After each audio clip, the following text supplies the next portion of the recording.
ಎಲ್ಲ ಆತ್ಮೀಯ ದ್ವಿತೀಯ ಪಿ ಯು ಸಿ ವಿದ್ಯಾರ್ಥಿನಿಯರಿಗೆ ಪಿ ಎಸ್ ವಿಟೇಕರ್ ಚಾನಲ್ಗೆ ಸ್ವಾಗತ ಸುಸ್ವಾಗತ.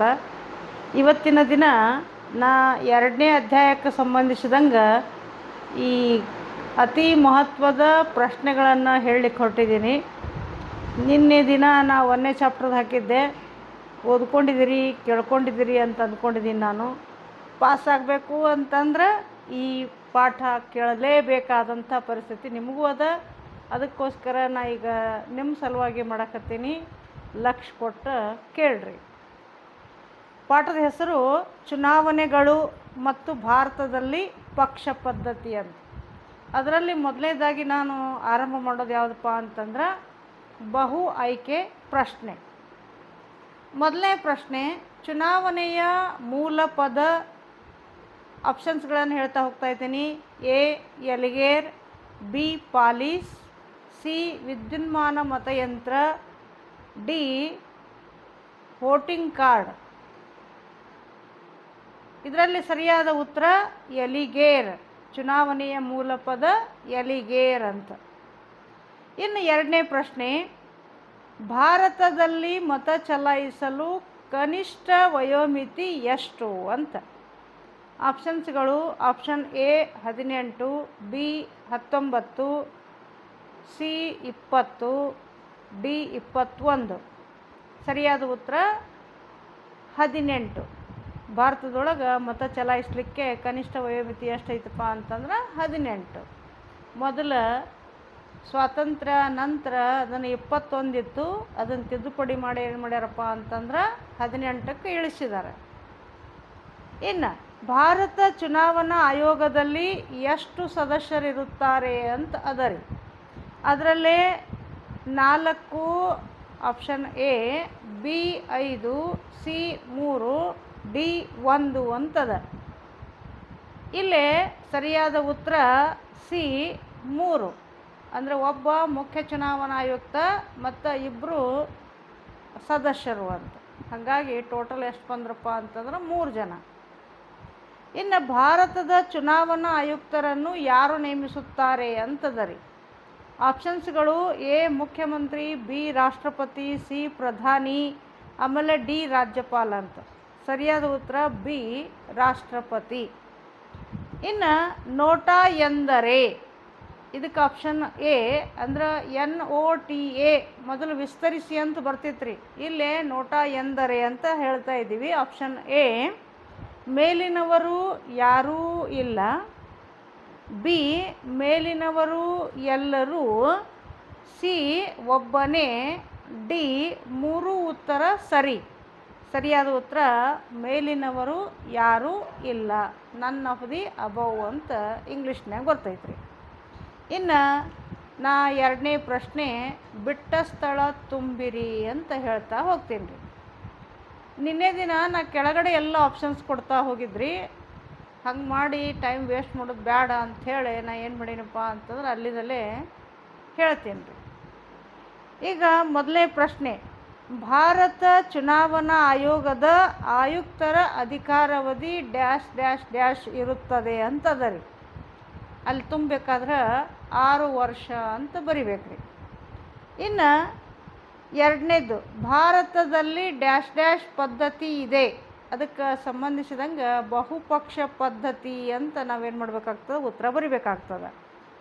ಇನ್ನು ಭಾರತದ ರಾಷ್ಟ್ರೀಯ ಕಾಂಗ್ರೆಸ್ಸಿನ ಸ್ಥಾಪಕ ಯಾರು ಅಂತ ಬರ್ತದೆ ರೀ. ಆವಾಗ ಸರಿಯಾದ ಉತ್ತರ ಅಲ್ಲಿ ತುಂಬಬೇಕಾದದ್ದು ಏನಪ್ಪ ಅಂತಂದ್ರೆ AO ಹ್ಯೂಮ್ ಅಂತ ಬರ್ತದೆ ರೀ. ಇನ್ನು ಅದೇ ರೀತಿಯಾಗಿ ಪಕ್ಷಾಂತರ ನಿಷೇಧ ಕಾಯ್ದೆ ಡ್ಯಾಶ್ ಡ್ಯಾಶ್ ರಲ್ಲಿ ಜಾರಿಗೆ ಬಂದಿತು ಅಂತ. ಅದಕ್ಕೆ ತುಂಬೋದೇನಪ್ಪ ಅಂತಂದ್ರೆ 1985. ಅಂದ್ರೆ ಪಕ್ಷಾಂತರ ನಿಷೇಧ ಕಾಯ್ದೆ ಜಾರಿಗೆ ಬಂದದ್ದು 1985. ನಾವು ದಕ್ಷಿಣ ಕರ್ನಾಟಕದ 1985 ಅಂತ ಹೇಳ್ತಾರೆ ಅದನ್ನು. ಇನ್ನು 5ನೇ ಪ್ರಶ್ನೆ, ಪಕ್ಷಾಂತರ ನಿಷೇಧ ಕಾಯ್ದೆಯನ್ನು ಡ್ಯಾಶ್ ಡ್ಯಾಶ್ ಇವರು ಜಾರಿಗೆ ತಂದರು ಅಂತಂದಾಗ ಅಲ್ಲಿ ಸರಿಯಾದ ಉತ್ತರ ಶ್ರೀ ರಾಜೀವ್ ಗಾಂಧಿ. ಇವರು ಪ್ರಧಾನಿ ಇದ್ದಂಥ ಸಂದರ್ಭದೊಳಗೆ ಏನು ಮಾಡಿದ್ರಪ್ಪ ಅಂತಂದ್ರೆ ಈ ಪಕ್ಷಾಂತರ ನಿಷೇಧ ಕಾಯ್ದೆಯನ್ನು ಜಾರಿಗೆ ತಂದರು. ಇನ್ನು ನಾ ಏನು ಮಾಡ್ತೀನಪ್ಪ ಅಂತಂದ್ರೆ ಹೊಂದಿಸಿ ಬರೆಯಿರಿ ಅಂತ ಹೇಳಲಿಕ್ಕೆ ಹೊರಟಿದ್ದೀನಿ ರೀ. ಇನ್ನು ಒಂದು ಸೆಕ್ಷನ್ ಎಲ್ಲ ಹೇಳ್ತೀನಿ ರೀ, ಆಮೇಲೆ ಮತ್ತೊಂದು ಸೆಕ್ಷನ್ ಹೇಳ್ಕೊತ ಹೋಗ್ತೀನಿ ರೀ. ಮೊದಲೇದು EVM, ಎರಡನೇದು ಭಾರತ ರಾಷ್ಟ್ರೀಯ ಕಾಂಗ್ರೆಸ್, ಮೂರನೇದು BJP, ನಾಲ್ಕನೇದು ಕಮ್ಯುನಿಸ್ಟ್ ಪಕ್ಷ, 5 ಎಪಿಕ್ ಅಂತ. ಇನ್ನು ಆಪ್ಷನ್ಸ್ಗಳಿಗೆ ಸಂಬಂಧಿಸಿದ ಹಾಗೆ 1924, 1980 ವೋಟರ್ಸ್ ಕಾರ್ಡ್, 1885 ವಿದ್ಯುನ್ಮಾನ ಮತಯಂತ್ರ ಅಂತ ಬರ್ತದೆ ರೀ. ಈಗ ಸರಿಯಾದ ಉತ್ತರಗಳನ್ನು ಹೇಳ್ತಾ ಹೋಗ್ತಾ ಇದ್ದೀನಿ. EVM ಇದು ವಿದ್ಯುನ್ಮಾನ ಮತಯಂತ್ರ. ಭಾರತ ರಾಷ್ಟ್ರೀಯ ಕಾಂಗ್ರೆಸ್ 1885, BJP 1980 ಸ್ಥಾಪನೆ ಆಗ್ಯದ. ಕಮ್ಯುನಿಸ್ಟ್ ಪಕ್ಷ 1924 ಸ್ಥಾಪನೆ ಆಗ್ಯದ. ಮತ್ತು ಎಪಿಕ್ ಅಂತಂದ್ರೆ ವೋಟರ್ಸ್ ID ಕಾರ್ಡ್ ಬಂತ್ರಿ. ಸೊ ಇಷ್ಟು ಏನಪ್ಪ ಅಂತಂದ್ರೆ ಇಲ್ಲೇ ಹೊಂದಾಣಿಕೆ ಮಾಡಿ ಬರೀಲಾಗ್ತದೆ. ಇನ್ನು ನಮಗೆ ನೇರವಾದ ಪ್ರಶ್ನೆಗಳು ಸ್ವಲ್ಪ ಇಲ್ಲಿ ಭಾಳ ಹೇಳಕತ್ತೇನೆ ರೀ. 1 ಮಾರ್ಕ್ಸ್ 2 ಮಾರ್ಕ್ಸ್ ಎಲ್ಲ ಸೇರಿನೇ ಹೇಳ್ತಾ ಇದ್ದೀನಿ, ಸ್ವಲ್ಪ ಗಮನ ಇಟ್ಟು ಕೇಳ್ರಿ. ಯಾಕಂದ್ರೆ ಪರೀಕ್ಷೆ ಒಳಗೆ ಇದನ್ನು ಸ್ಪಷ್ಟವಾಗಿ ಸ್ಪಷ್ಟೀಕರಿಸ್ಬೇಕಾಗ್ತದೆ. ಇಲ್ಲೂ ಸಹಿತ 5 ಅಂಕ ಅದಾವ್ರಿ, ಅದಕ್ಕೆ ಸ್ವಲ್ಪ ವಿಚಾರ ಮಾಡಿರಿ. ಚುನಾವಣೆ ಎಂದರೇನು ಅಂತ ಬರ್ತದೆ ರೀ. ದೇಶದಲ್ಲಿನ ಎಲ್ಲ ಮತದಾರರು ತಮ್ಮನ್ನಾಳುವ ಪ್ರತಿನಿಧಿಗಳನ್ನು ತಾವೇ ಆಯ್ಕೆ ಮಾಡುವ ಪದ್ಧತಿಗೆ ನಾವೇನಂತ ಕರಿತಾ ಇದ್ದೀವಿಪ್ಪ ಅಂತಂದ್ರೆ ಚುನಾವಣೆ ಅಂತ. ಅಂದ್ರೆ ನಮ್ಮನ್ನು ಆಳುವಂಥ ಮನುಷ್ಯ ಯಾರದಾರಲ್ಲ ಅವ್ರಿಗೆ ಪ್ರತಿನಿಧಿ ಅಂತ ಕರಿತೀವ್ರಿ. ಅವ್ರನ್ನ ಆರ್ಸಕ್ಕಂತ ಯಾರು ಹೋಗ್ತಾರೆ ರೀ, ಈ ಜನ ಎಲ್ಲ ಹೋಗ್ತಾರೆ, ಅವರಿಗೆ ಮತದಾರರು ಅಂತ ಕರೀತಾರೆ. ಯಾಕಪ್ಪ ಅಂದ್ರೆ ವೋಟರ್ಸ್ ಲಿಸ್ಟ್ನಾಗ ಅವ್ರ ಹೆಸರು ಇರ್ತದೆ, ಹಾಗಾಗಿ ಅವ್ರಿಗೆ ಏನಂತ ಕರಿತೀವಿ ರೀ, ಮತದಾರರು ಅಂತ ಕರಿತೀವ್ರಿ ನಾವು. ಅಂದರೆ ಒಟ್ಟಾರೆ ದೇಶವನ್ನು ಆಳುವ ಪ್ರತಿನಿಧಿಗಳನ್ನು ಆಯ್ಕೆ ಮಾಡಲಿಕ್ಕೆ ಹೋಗುವಂಥ ಒಂದು ಪ್ರಕ್ರಿಯೆಗೆ ನಾವೇನಂತ ಕರಿತೀವಿ ರೀ, ಚುನಾವಣೆ ಅಂತ. ಇನ್ನು ಎರಡನೇದು ಸಾರ್ವತ್ರಿಕ ವಯಸ್ಕ ಮತದಾನ ಪದ್ಧತಿ ಎಂದರೇನು ಅಂತ. ನಮ್ಮ ಭಾರತ ದೇಶದೊಳಗೆ ರೀ 18 ವರ್ಷ ಮೇಲ್ಪಟ್ಟವರು, ಅದು ಯಾವುದೇ ಜಾತಿ ಇರಲಿ, ಧರ್ಮ ಇರಲಿ, ಕುಲ, ಗೋತ್ರ, ವರ್ಗ, ವರ್ಣ, ವಂಶ ಅಥವಾ ಸಾಮಾಜಿಕ ಸ್ಥಾನಮಾನ, ರಾಜಕೀಯ ಸ್ಥಾನಮಾನ, ಆರ್ಥಿಕ ಸ್ಥಾನಮಾನ ಯಾವುದೇ ತಾರತಮ್ಯ ಇರಲಾರದೆ ಅಲ್ಲಿ ಮತವನ್ನು ಚಲಾಯಿಸುವಂಥ ಹಕ್ಕನ್ನು ಕೊಟ್ಟಿದ್ದಾರೆ. ಸೊ ಅಂಥದ್ದಕ್ಕೆ ನಾವೇನಂತ ಕರೆಯೋದ್ರಿ, ಸಾರ್ವತ್ರಿಕ ವಯಸ್ಕ ಮತದಾನ ಪದ್ಧತಿ ಅಂತ ಕರೆಯೋದು. ಇನ್ನು ಮೂರನೇದಾಗಿ ಸಾರ್ವತ್ರಿಕ ಚುನಾವಣೆ ಅಥವಾ ಮಹಾ ಚುನಾವಣೆ ಅಂತ ಕರೀತಾರೆ ರೀ. ನಮ್ಮ ದೇಶದೊಳಗೆ 5 ವರ್ಷಕ್ಕೆ ಒಂದು ಸರಿ ಆಗ್ತಿರ್ತದೆ. ಸೊ ಹಂಗಂದ್ರೆ ಏನು ಅಂತ, ಶಾಸನ ಸಭೆಗಳಿಗೆ ಪ್ರತಿನಿಧಿಗಳನ್ನು ಆರಿಸಲು ದೇಶದ ಎಲ್ಲ ಮತದಾರರು ನಿಯತಕಾಲಿಕವಾಗಿ ನಡೆಯುವ ಚುನಾವಣೆಗಳಲ್ಲಿ ಮತ ಹಾಕುವ ಪದ್ಧತಿಯನ್ನು ನಾವೇನಂತ ಕರಿತಾ ಇದ್ದೀವಿ ಅಂತಂದ್ರೆ ಸಾರ್ವತ್ರಿಕ ಚುನಾವಣೆ. ಇಲ್ಲಿ ಸಾರ್ವತ್ರಿಕ ಚುನಾವಣೆ ಮತ್ತು ಸಾರ್ವತ್ರಿಕ ವಯಸ್ಕ ಚುನಾವಣೆ ಎರಡು ಬೇರೆ ಅದ ರೀ. ಅಲ್ಲೇ ಏಜ್ ಲಿಮಿಟ್ ತೋರಿಸ್ತದ, ಇಲ್ಲಿ ಏಜ್ ಲಿಮಿಟ್ ತೋರ್ಸಂಗಿಲ್ಲ ರೀ. ಇನ್ನು ನೆಕ್ಸ್ಟ್ ಏನಪ್ಪ ಅಂತಂದ್ರೆ ಮರು ಚುನಾವಣೆ ಅಂತ ಬರ್ತದೆ ರೀ. ಹಂಗಂದ್ರೆ ಏನು ಅಂತ, ಪುನಃ ಚುನಾವಣೆ ಮಾಡುವಂಥದ್ದು ಅದು.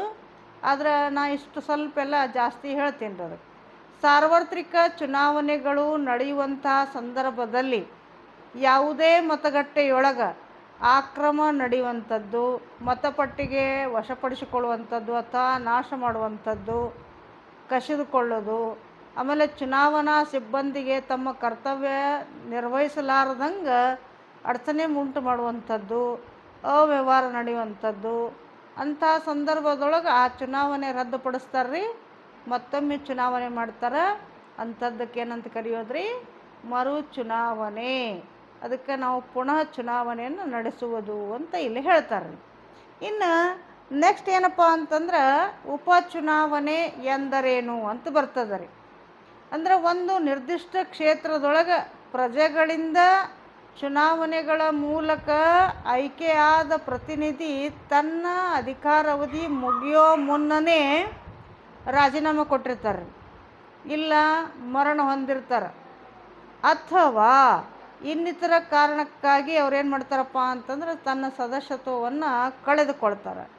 ಹಾಗಾಗಿ ಆ ಸ್ಥಾನಕ್ಕೆ 6 ತಿಂಗಳ ಒಳಗಾಗಿ ನಡೆಯುವಂತಹ ಚುನಾವಣೆಗೆ ನಾವೇನಂತ ಕರಿತೀವಿ, ಉಪಚುನಾವಣೆ ಅಂತ ಕರಿತೀವಿ. ನೆಕ್ಸ್ಟ್, ಮಧ್ಯಂತರ ಚುನಾವಣೆ ಎಂದರೇನು ಅಂತ. ಇಲ್ಲಿ ಒಂದು ನಿರ್ದಿಷ್ಟ ಅವಧಿಗೆ ಆಯ್ಕೆಯಾದ ಸರ್ಕಾರ ತನ್ನ ಪೂರ್ತಿ ಅವಧಿ ಮುಗಿಯುವ ಮುನ್ನವೇ ನಾನಾ ಕಾರಣಗಳಿಂದ ಅಧಿಕಾರದಿಂದ ಕೆಳಗಿಳಿದಾಗ ಅಥವಾ ಶಾಸನ ಸಭೆಯ ಕೆಳಸದನ, ಅದರರ್ಥ ಈಗ ಲೋಕಸಭೆ, ಆಮೇಲೆ ರಾಜ್ಯದೊಳಗಿರುವಂಥದ್ದು ರಾಜ್ಯ ವಿಧಾನ ಸಭೆ, ಇವು ವಿಸರ್ಜಿಸಲ್ಪಟ್ಟಾಗ ನಡೆಯುವಂತಹ ಚುನಾವಣೆಗೆ ನಾವೇನಂತ ಕರಿತೀವಿ, ಮಧ್ಯಂತರ ಚುನಾವಣೆ. ಅಂದರೆ ಸರ್ಕಾರ 5 ವರ್ಷದ ಸಲುವಾಗಿ ಆಯ್ಕೆಯಾಗಿರ್ತದೆ ರೀ, ಆದರೆ 5 ವರ್ಷದ ತನಕ ಆಡಳಿತ ಮಾಡಲಿಕ್ಕಾಗಲ್ಲ. ಹಂಗಾಗಿರೋದ್ರಿಂದ ಅವ್ರು ಏನು ಮಾಡ್ತಾರೆ ರೀ, ನಡಕನೇ ರಾಜೀನಾಮೆ ಕೊಟ್ಟಿರ್ತಾರೆ ಅಥವಾ ವಿಸರ್ಜನೆ ಮಾಡಿರ್ತಾರೆ. ಅದ್ರ ಸಲುವಾಗಿ ಅಲ್ಲಿ ಏನಾಗ್ತದೆ, ಈ ಮತ್ತೊಮ್ಮೆ ಚುನಾವಣೆ ಮಾಡ್ತಾರೆ ರೀ. ಅದಕ್ಕೆ ಏನಂತ ಕರೆಯೋದು, ಮಧ್ಯಂತರ ಚುನಾವಣೆ ಅಂತ ಕರೆಯೋದ್ರಿ. ಇನ್ನು ಪ್ರತ್ಯಕ್ಷ ಮತ್ತು ಪರೋಕ್ಷ ಚುನಾವಣೆ ನಿಮ್ಗೆ ಗೊತ್ತದ. ಪ್ರತ್ಯಕ್ಷ ಚುನಾವಣೆ ಎಂದರೇನು ಅಂತ ಕೇಳ್ತಾರೆ ರೀ. ಒಂದು ರಾಷ್ಟ್ರದ ಚುನಾವಣಾ ವ್ಯವಸ್ಥೆಯಲ್ಲಿ ವಯಸ್ಕ ಮತದಾರರು ನೇರವಾಗಿ ತಾವೇ ಮತಗಟ್ಟೆಗೆ ಹೋಗಿ ತನ್ನ ಪ್ರತಿನಿಧಿ, ಅಂದರೆ ತಮಗೆ ಯಾರು ಬೇಕು ಅಂಥ ಅಭ್ಯರ್ಥಿಗಳನ್ನು ರಹಸ್ಯ ಮತದಾನದ ಮೂಲಕ ಆಯ್ಕೆ ಮಾಡುವಂಥ ಪ್ರಕ್ರಿಯೆಗೆ ನಾವೇನಂತ ಕರಿತೀವಿ ರೀ, ಇಲ್ಲೇ ಪ್ರತ್ಯಕ್ಷ ಚುನಾವಣೆ ಅಂತ ಕರಿತೀವಿ ರೀ.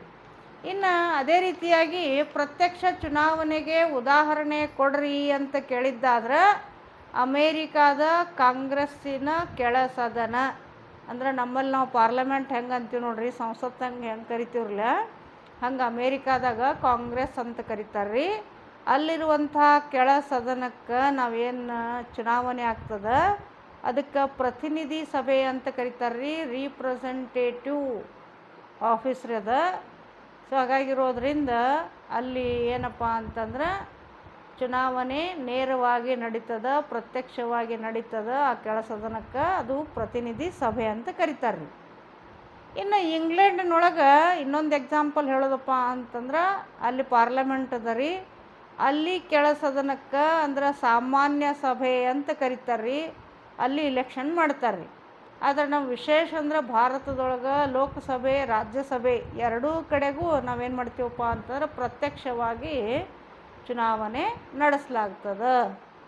ಇನ್ನು 9ನೇ ಪ್ರಶ್ನೆ, ಭಾರತ ಚುನಾವಣಾ ಆಯೋಗದ ಬಗ್ಗೆ ಸಂವಿಧಾನದೊಳಗೆ ಯಾವ ವಿಧಿಗಳ ಅನ್ವಯ ನಾವು ಚುನಾವಣಾ ಆಯೋಗಕ್ಕೆ ಅಧಿಕಾರವನ್ನು ಕೊಡ್ತೀವಿ ಅಂತ ಕೇಳಿದ್ದಾದ್ರೆ ಅದು ವಿಧಿ ಸಂಖ್ಯೆ 324ರಿಂದ 329 ಅಂತ.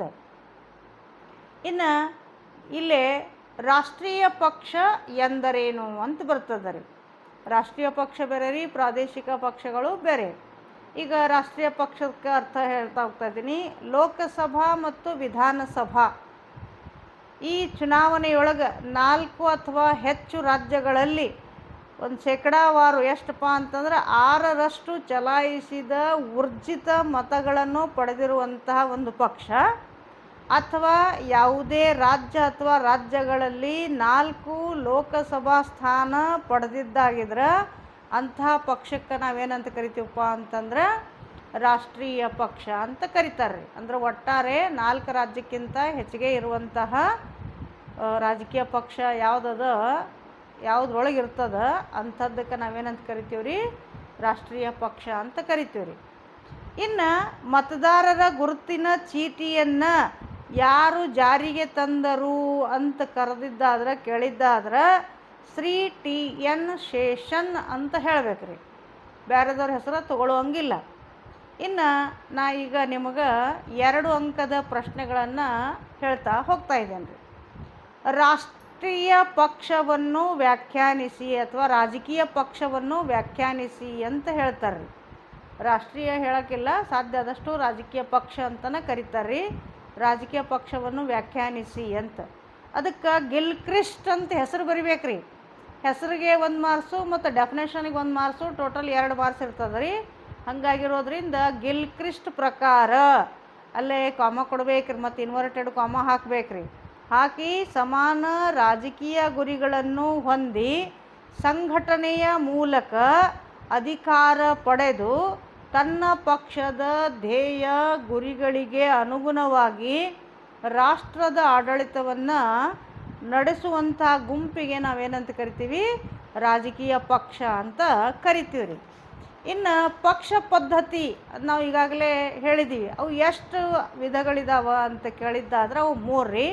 ಏಕಪಕ್ಷ ಪದ್ಧತಿ, ಆಮೇಲೆ ದ್ವಿಪಕ್ಷ ಪದ್ಧತಿ, ಆಮೇಲೆ 3ನೇದು ಯಾವುದಪ್ಪ ಅಂತಂದ್ರೆ ಬಹುಪಕ್ಷ ಪದ್ಧತಿ. ಇನ್ನು ಎಡ ಮತ್ತು ಬಲಪಂಥೀಯ ಪಕ್ಷಗಳಿಗೆ ಉದಾಹರಣೆ ಕೊಡ್ರಿ ಅಂತ ಕೇಳಿದ್ದಾದ್ರೆ CPI ರೀ. ಮತ್ತು ಇನ್ನೊಂದು ಅದರೊಳಗೆ ಆಗ್ಯದ ರೀ CPI ಬ್ರ್ಯಾಕೆಟ್ನ್ಯಾಗ ಎಮ್ ಬರಿಬೇಕ್ರಿ, ಬ್ರ್ಯಾಕೆಟ್ ಕಂಪ್ಲೀಟ್ ಮಾಡ್ಬೇಕು.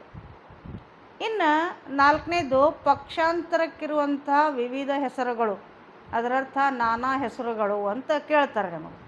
ಅದಕ್ಕೆ ಫ್ಲೋರ್ ಕ್ರಾಸಿಂಗ್, ಕಾರ್ಪೆಟ್ ಕ್ರಾಸಿಂಗ್ ಮತ್ತು ಡಿಫೆಕ್ಷನ್, ನಮ್ಮ ಭಾರತ ದೇಶದಾಗ ಡಿಫೆಕ್ಷನ್ ಅಂತ ಕರೀತಾರೆ ರೀ.